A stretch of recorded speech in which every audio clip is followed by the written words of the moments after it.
Ya, sepertinya pertempuran antara bullish dan bearish masih tetap berlanjut dan sampai saat ini masih cukup ketat antara dia tembus level 4000 atau dia kembali ke bawah level 4000 dan saat ini cukup kritikal. Kira-kira apakah kita harus ubah strategi dan mempercepat transaksi ataupun posisi beli atau kita tetap pertahankan posisi sell? Ini dia ulasannya. Oke, ini adalah grafik US dollar. Sampai detik ini kita masih melihat dia memang sempat naik atau dalam 2 hari terakhir sempat naik dan menyentuh level resisten ya. Tapi coba kita perhatikan ya, kondisinya candlestick kemarin dengan posisi yang saat ini terjadi. Nah, posisinya kalau saya perbesar kurang lebih seperti ini. Anda bisa perhatikan kondisi yang terjadi adalah bahwa dia kecenderungannya candle kemarin ditutup dengan doji candle. Oke, kalau doji candle berarti ada kecenderungan dia rejection atas ya. Artinya area resisten yang kita tandai ini berarti masih tetap terbukti masih cukup ampuh ya. Sejauh ini yang terlihat adalah penurunan ataupun pelemahan dari US dollar. Walaupun dengan demikian, saya tidak mau berkomentar bahwa ini sangat-sangat potensial untuk bearish, tapi ya terlalu dini untuk mengatakan hal tersebut. Kita masih butuh keyakinan sampai at least di sore hari atau menjelang dibukanya sesi New York. Tapi tidak apa-apa, intinya dari sisi technical, kita artikan di sini terjadi rejection yang mungkin mengartikan bahwa resisten masih cukup kuat sehingga kita masih melihat dia reject gitu ya. Dan itu berarti dari candle panjang ini, 50% yang kemarin sudah ditembus, kemudian inilah pemuncak atau terakhir ya, resisten kedua. So far kalau kita artikan itu reject, berarti harusnya kita akan lihat dia perlahan tapi pasti dia turun kembali ke level 99.50. Kalau ini yang terjadi dalam 4 atau 6 jam ke depan, terutama untuk sore hari ya. Kalau kita artikan dalam 2 jam ke depan, di jam 4 sore atau bahkan di jam 6 sore, Anda bisa perhatikan areal yang terbentuk di sisi DXY atau indeks dolar. Kalau seandainya dia turun dari 100.05 sampai saat ini, lalu kemudian dia turun ke level 99 minimal, atau bahkan lebih bagus lagi sampai zona 99.50, maka bisa diartikan saatnya kita kembali melihat gold kemungkinan akan rebound ataupun mulai kenaikan. Nah, tapi tunggu dulu, kita kan masih punya event yang juga perlu kita waspadai, yaitu kaitannya dengan BOE meeting nanti sore. Tapi perkiraannya adalah tidak berubah. Kalaupun berubah, ya kemungkinan akan di-cut rate 25 basis point yang mostly sudah diantisipasi oleh para pelaku pasar.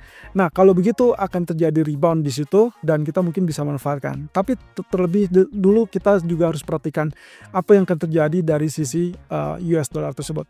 Nah, berhubung dari apa yang terjadi kemarin itu adalah data-data ekonomi yang relatif lebih kuat, maka itu yang menunjang kenapa US Treasury-nya mengalami kenaikan. Kalau Anda ingat kemarin itu adalah posisinya US Treasury-nya turun, kemudian US dollarnya naik gara-gara tingkat permintaan safe haven yang melonjak kepada US dollar. Apakah dampak dari awal bulan itu sudah berakhir untuk US dollar? Artinya penguatan US dollar sudah selesai, kemudian dia berbalik kepada zona penurunan? Mungkin bisa saja terjadi, tapi kita perlu bukti ataupun pendukung ya, ataupun pemicu nanti malam. Oke, yang kita fokuskan terlebih dulu di sini juga sama, kita masih punya level resisten dan kita belum tahu apakah ini akan ditembus apa tidak. Biasanya kalau kita asumsikan dengan level resisten yang ada membentang seperti ini, biasanya dengan dua kondisi resisten yang bersamaan atau berdekatan seperti yang terlihat di sini, garis datar kuning dengan garis miring yang kuning, itu berarti menandakan dua resisten yang cukup berdekatan dan itu artinya biasanya kecenderungannya adalah jauh lebih kuat. Nah, dengan demikian kita bisa mengharapkan nanti sore ataupun nanti malam mungkin reaksi yang akan terjadi pada US Treasury itu adalah mengalami penurunan. Kalau ini turun, maka kemungkinan US dollar akan lebih mudah lanjutkan penurunan. Tapi sebaliknya, kalau US Treasury-nya tetap naik, maka US dollar ada kemungkinan tetap di jalur kenaikan seperti yang terjadi biasanya. Oke, ini berarti kasus normal, bukan kasus spesial seperti yang sebelumnya karena ditenggarai tidak ada lagi case untuk safe haven karena kepanikan ataupun kekhawatiran di pasar saham sudah relatif berkurang.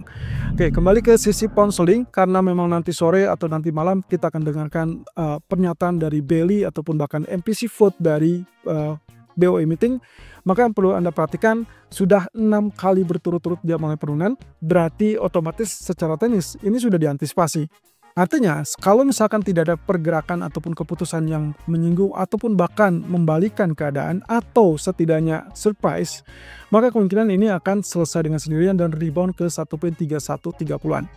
Atau lebih bagus lagi, dia akan menguat ke level 1.3200 dalam 1 atau 2 hari terakhir. Nah, otomatis ini akan sangat ditentukan dari MPC vote. Balik lagi, kalau misalkan MPC vote-nya sesuai dugaan, artinya sudah diantisipasi, sehingga sangat memungkinkan yang akan terjadi adalah rebound dan berarti ini double bottom, lalu kemudian tembus dan sampai ke teritori tengah kembali. Oke, tapi sebaliknya, kalau misalkan posisinya adalah dia mengejutkan, seperti yang terjadi saat ini adalah ekspektasinya adalah unchanged alias tidak berubah, tapi tiba-tiba dia melakukan cut trade, maka ini akan definitely menekan pound sterling. Dan efeknya berarti kita akan lihat penurunan sampai 1.2890-an. Itu yang kemungkinan bisa terbentuk dari Fibonacci expansion 100%. Oke, kalau begitu kita cek lagi dengan kondisi crude oil. Sampai detik ini posisinya masih tetap bertengger di bawah level $60. Dan ingat ya, bahwa kemarin atau dari sejak hari Senin kita sedang mengawasi apakah ini akan terbentuk inverse head and shoulder seperti demikian, atau justru yang terjadi dalam 2 hari terakhir adalah ancaman terkait dengan descending triangle. Descendingnya adalah di sini. Ini adalah bagian support yang relatif sama ya, dan so far dia tertahan di situ. Nah, kita akan lihat di situ apakah akan terjadi penembusan apa tidak. Perkiraan saya, kalaupun misalkan kita asumsikan bahwa tingkat permintaan yang masih lemah, kemudian tidak ada geopolitik yang berkembang, bahkan Amerika sendiri masih tetap bingung apakah harus melakukan serangan kepada Venezuela apa tidak, maka kita bisa pastikan ini adalah kenaikan sesaat untuk kembali turun. Dengan demikian, tidak akan ada yang namanya inverse head and shoulder, melainkan yang akan kita lihat adalah descending triangle. So, sell probably akan lebih bagus daripada buy. Nah, dengan catatan, kalaupun terjadi rebound yang agak panjang sedikit, maka level 60.70 ataupun level 6100 itu masih tetap dikategorikan level sell. Dan terakhir tentunya terkait dengan emas. Kalau Anda perhatikan dari pergerakan yang terakhir sejak dia tembus level 3960, kemudian dia berkembang dengan penurunan 3929 kemarin, kemudian dia rebound kembali. Anda coba perhatikan, reboundnya ini saya tandai sebagai pola pembentukan atau terbentuknya rising wedge. Harusnya sih sebetulnya dia sudah turun ya. Dia sudah turun, kemudian naiknya ini adalah pull up atau pull back atau retest resistance.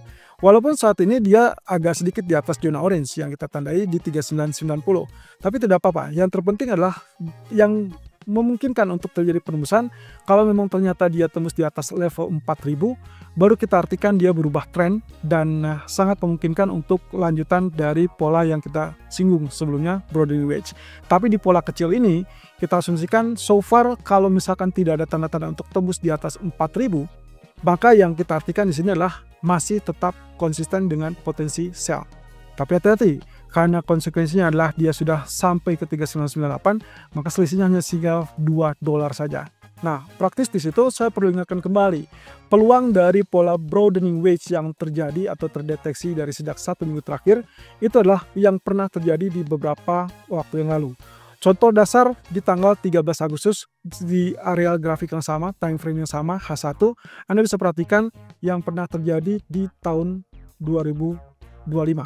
Ya, 13 Agustus, pola pergerakannya sama, kemudian wave 5-nya sama, kemudian juga terakhir dia bertahap mengalami kenaikan walaupun penurunannya sempat terjadi tapi tidak lebih besar, kemudian dia langsung break area resisten. Berarti ini adalah bisa dikategorikan sebagai pola yang relatif ideal. Ya, tanpa ada kesulitan untuk melakukan kenaikan dan akhirnya lanjut dengan kenaikan berikutnya. Nah, coba perhatikan dengan dampak berikutnya. Ini adalah contoh kasus yang terjadi di tanggal 16 Desember 2021 dan ditemukan di grafik H4. Nah, posisinya adalah walaupun dia sempat mengalami kenaikan beberapa kali, kemudian gagal, kemudian terakhir dia turun lebih rendah dari posisi wave ketiga. Dan ini yang kita tandai atau yang kita khawatirkan untuk saat ini ya. Kalau misalkan ternyata ini yang terjadi, in case ternyata dia belum betul-betul normally rebound ataupun tembus 4000, maka konsekuensi untuk penurunan sampai ke level lebih rendah dari sebelumnya, berarti dalam kasus ini adalah di bawah 3886, itu masih tetap terbuka.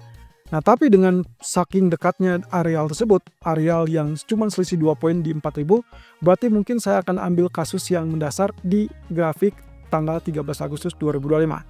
Itu artinya hati-hati, kemungkinan potensi untuk rebound ataupun kenaikan itu bisa terjadi. Dampak realnya kurang lebih seperti ini teman-teman.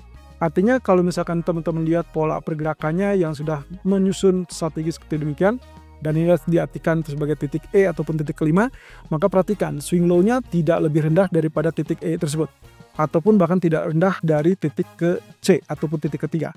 Berarti kita sudah berada di sisi nadir sini, dan konfirmasi ini akan menentukan dia akan lanjutkan kenaikan. So, kalau ini terjadi, begitu tembus level 4000, silakan follow buy. berarti Anda ubah strategi, bukan sell lagi, concern kita sudah kembali ke sisi bullish.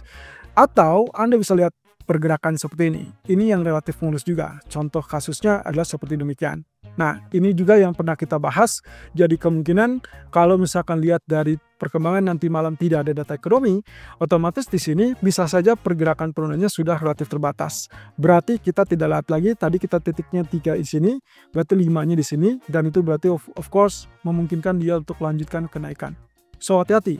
Begitu 4000 terobos, Anda boleh follow buy, berarti buang posisi sell, kemudian Anda tahan sampai ke level terdekat 4012, atau yang paling memungkinkan adalah 4035.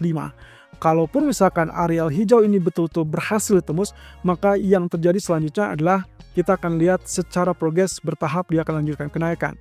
Satu sisi yang kita masih butuhkan adalah puzzle yang tertinggal, yaitu apakah PBOC masih tetap melakukan pembelian emas apa tidak. Sayangnya itu baru akan muncul besok sore atau besok siang. Jadi untuk hari ini praktis tidak ada data ekonomi dan kita tidak mengharapkan ada perubahan apapun. Tapi pada dasarnya secara teori ini masih tetap terbuka. Dan itu pula yang menunjukkan posisinya di grafik daily, kecenderungannya justru ada peluang terjadi atau terbentuknya pola double bottom. Ini mengingat areal penurunan kemarin dan juga beberapa waktu sebelumnya itu relatif sama atau sedikit lebih tinggi. Jadi kemungkinan double bottom, yes, it's probably akan terjadi. Dan kalau itu yang terjadi, berarti neckline berikutnya itu tinggal menunggu penembusan di atas neckline 4045.